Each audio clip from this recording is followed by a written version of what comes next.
রাধে রাধে বন্ধুরা, আমি বৈশালী আরবি চ্যানেল জানাই আপনাদেরকে অনেক অনেক স্বাগত আর অনেক ভালোবাসা। সকালটা শুরু করছি এই মিষ্টি কুমড়ো দিয়ে। আজকে একটু চচ্চড়ি বানাবো। জানেন তো, চচ্চড়িটা হচ্ছে নিরামিষভাবেই করব, তাই জন্য ওতে কিন্তু বেসনের একটু বড়াও দেবো। বাড়িতে কারা কারা ট্রাই করেছো একটু জানিও, আর যদি কারোর জানা না থাকে আমি রেসিপিটা বলে দিচ্ছি। আর মিষ্টি কুমড়োটা দেখুন, দারুণ কিন্তু, ভেতরটা বেশ ভালো লাগছে। আর এদিকে আমি কিন্তু কুমড়ো পাতা, কুমড়ো, আলু, বেগুন, তারপর বিনস, যা যা থাকে বাড়িতে আর কি, সমস্তটা সবজি কেটে নিয়ে আর এদিকে আমি পেস্ট করে নিয়েছি সর্ষেটা। আর এই দিকটাতে আমি বেসনের বড়াটা বানিয়ে নিচ্ছি। বেসনের বড়াটা করতে লাগছে কিছুই না, একটু লঙ্কার গুঁড়ো, একটু নুন আর একটু হলুদ গুঁড়ো, ছোট ছোট গুলি করে এই যে ভেজে নিচ্ছি। তারপর কিন্তু এই যে সবজিটা কালো জিরা সম্বাদ দিয়ে আমি ভেজে নিচ্ছি। কাঁঠালের বীজও একটু দিয়েছি, বেশ খেতে ভালো লাগে। আর এদিকে আমি সয়াবিনের তরকারিও করব, তাই সয়াবিনটা একটু নুন দিয়ে সেদ্ধ করে নিচ্ছি, হালকা করে জলটা ফেলে ঠান্ডা জলে ধুয়ে নেব। এখানে আমি আশীর্বাদ সয়া ব্যবহার করছি। আচ্ছা, চচ্চড়িটা দেখছি। এবার চচ্চড়িটার মধ্যে কিন্তু সর্ষে বাটাতে দিয়ে দিয়েছি পরিমাণ মতো নুন, হলুদ দিয়ে ভাজা ভাজা করে ভালো করে নিয়ে ওতে কিন্তু সর্ষে বাটাটা দিয়ে ভালো মতো করে একটু সামান্য জল দিয়ে ফুটিয়ে তারপর ওই বড়াগুলো বেসনে দিয়ে দিচ্ছি। আর এদিকে এখন হচ্ছে কিন্তু আমের চাটনি, আর এদিকে সয়াবিন কষছে। তো রান্না করতে করতে এদিকে চলে এসেছে সদাই, মাসের খরচটা চলে এসেছে, তো সেগুলো গুছিয়ে রাখতে হবে। দেখছি সব ঠিকঠাক রয়েছে নাকি, যা যা আনতে গিয়েছিলাম দেখে সেগুলো এসছে নাকি সেগুলোই দেখছি। এদিকে আখের গুড় রয়েছে, মুসুরির ডাল, মটর ডাল, ছোলার ডাল, মেরি বিস্কুটের প্যাকেট, চা পাতা, দুধ, পাঁপড়, মুগের ডাল, এইসব সব কিছু এক্সট্রা জিনিসগুলো আমি সব নামিয়ে নিচ্ছি। আর সাথে আটা, তেল তো রয়েছে, চালও রয়েছে। সঙ্গে থাকুন বন্ধুরা, দেখতে থাকুন। তো এই যে নল পাঁপড়টা দেখতে পাচ্ছেন, এই পাঁপড়টা খেতে কিন্তু আমার মেয়ে ভীষণ ভালোবাসে। আর এই বাটি পাঁপড়টা, তাই জন্যই কিন্তু প্রত্যেক মাসে ওর জন্য এই পাঁপড় দুটো কিন্তু আসে। সাথে ছাতুও রয়েছে, ছাতুও আছে। আর ওইদিকে বেসনের প্যাকেট, হলুদের গুঁড়ো, এইটা কি প্যাকেটের মধ্যে, ও আচ্ছা আচ্ছা, ওটা হলো দুধের প্যাকেট আর শ্যাম্পুর প্যাকেট। আচ্ছা, আপনারা কি শ্যাম্পু ইউজ করেন একটু বলবেন তো।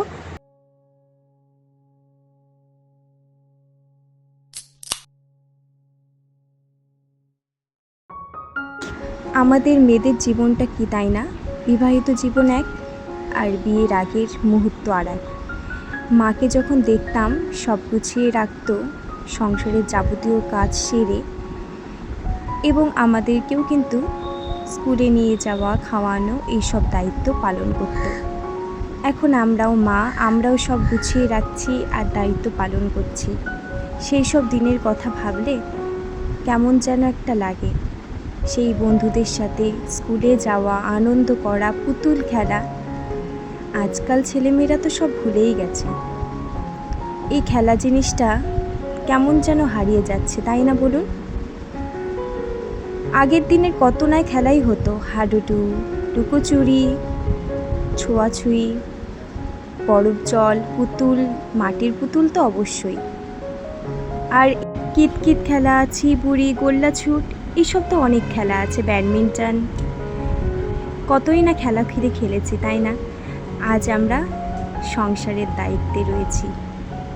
চলুন কথা বলতে বলতে এই যে খাওয়াটা দেখিয়ে দিই।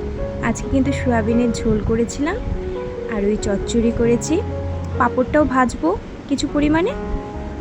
এই যে চচ্চড়িটা দেখুন, আর আমের চাটনি রয়েছে।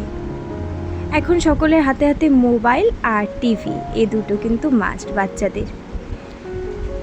বাচ্চারা এইসব খেলা তো এখন ভুলেই গেছে, বিলুপ্ত প্রায়। আজ জানেন, আমাদের এখান থেকে উল্টো রথ যাচ্ছে কালীবাড়ির উদ্দেশ্যে, মানে জগন্নাথ দেবের মাসির বাড়িতে ঘোরা হয়ে গেছে, এখন বাড়ির পথে রওনা হচ্ছে। কতই না আনন্দ করেছে বলুন জগন্নাথ ঠাকুর এই কদিনে। আজ আবার প্রভু যাচ্ছে নিজের জায়গায়। তো আমরা কিন্তু এই বিকেলে রেডি টেডি হয়ে দেখো মেয়ের এই যে দিদি ভাই মানে আমার চায়ের মেয়ে, তো ওরা একটু পোজ দিয়ে ছবি তুলে নিচ্ছে। আর এই যে আশ্রমে এলাম, দেখুন কত ভিড় লোকজন, খুব ভালো লাগছিল আর মনটাও খারাপ লাগছিল।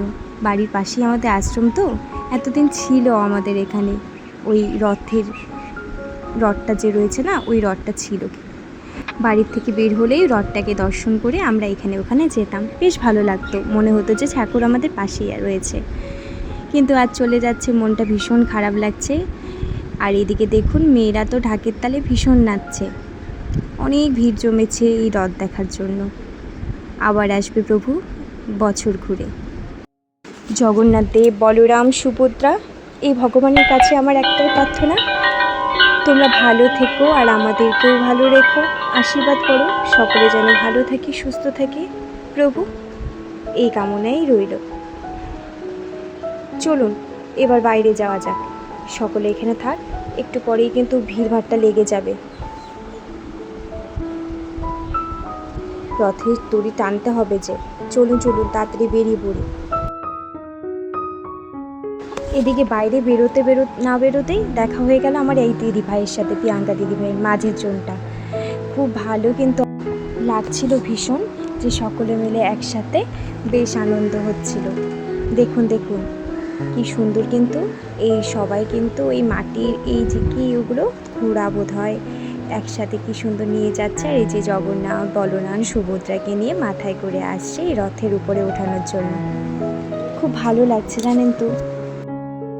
আর সাথে সাথে সেই আমার ছোটোবেলার কথাটাও কিন্তু মনে পড়ে যাচ্ছিল, খুব মিস করছিলাম। এই রথ টানার জন্য আমরা ছুটে যেতাম সেই বাস স্ট্যান্ডে, আমাদের যে বাপের বাড়ি সেখানটায় কত রথ যেত আর টানতাম। আর ওখান থেকে লটকা, তারপর চিনি কলা নেওয়ার জন্য দৌড়ে যেতাম, লাফাতাম যে কে আগে ধরতে পারে। এই সব দিনের কথা কি আর ভোলা যায় বলুন তো। তো জগন্নাথ দেবের যাত্রা দিয়েই শেষ করছি বন্ধুরা, আপনারা ভালো থাকবেন, সুস্থ থাকবেন, দেখা হচ্ছে অন্য কোনো ভিডিওর সাথে।